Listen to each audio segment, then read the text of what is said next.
Ka Nepali Secondary School hak sithok diang jangkatayo kelapan hak perdana ya ke Jingrakhe ya ke Jubilee ksiar. Da ke penelong ya ke program ke Shong haka District Library Nongpoh Rakhe ya uni umau mer. Menteri Ketenat Pulih Putih ke Jelam Meghalaya Rakkam esangma haka pratarek uno apra arhajar arpulai. Ulalik ben penhak perdana ya ke Jingrakhe ya ke Jubilee ksiar jangka Nepali Secondary School ke belalong haka District Library Nongpoh. Haswa ke jing penhak perdai ke jing rakhe ya umau mer ke jing dap sanpo snem ke jing yak lenti jong ke skul. Rakkam esangma ulalit banjurip ru ya ke jing skul ha ke jing dan rengkat ubak meral bonds iem UMLA ke Nongpoh. Manish Kumar ADC ke District Ribhoi. Madhav Singh President ke Nepali Secondary School Managing Committee bat kiwe-kiwe. Habakran ke sengi penkut ke jing rakhe Rakkam esangma ulai ke jing ro ya baro ke beladan benta banseng ya ke Shlem ai Jingngang Jingstad ke badan ya ke jing I jingai ya ke jingdon kam ban priang ya ke Jingngang Jingstad ke thai Nongpoh. Kam tam na ke benta ki khna ke bawan na ki longi yang ke baduk.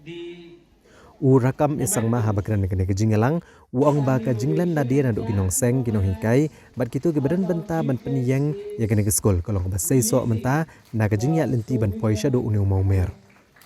Ulang ru bahaga jinglap jong haga jingnet jingo ya kene ke ying school. Ula syam ba kam patdan ya ke building ke bahaya. Ndrai ula benrap baga Jingngang Jingstad kam Shong haga jinghe jong ke ying school. Ndrai ke Shong pat ke Jingtreishitom jong kena school bat kino hikai bat kum joru kino peniat.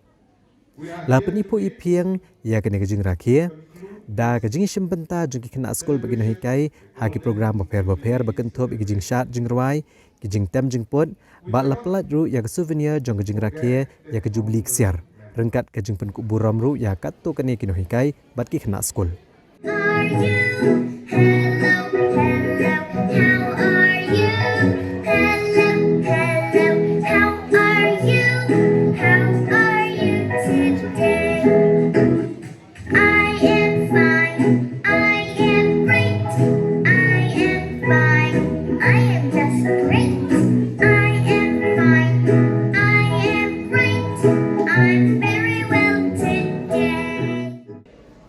My dear teachers, the present managing committee, and my dear students, the future of these institutions will be raised upon your shoulders.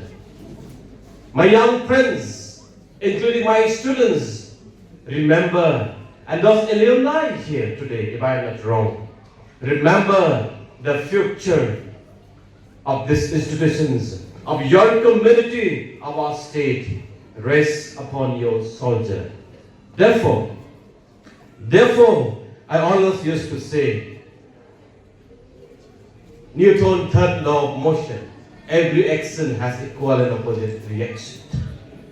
The Bible says, how much you sow, that much you will receive. People always connect this Newton's third law of motion, this Bible verse. How much you sow, what you sow, you will receive. Therefore, our founding members has contributed to plan these beautiful schools, and the result is glorious. If I am not wrong, this school might have produced, might have engineer, the doctor, the teacher, the officers, and in a different position in a different society.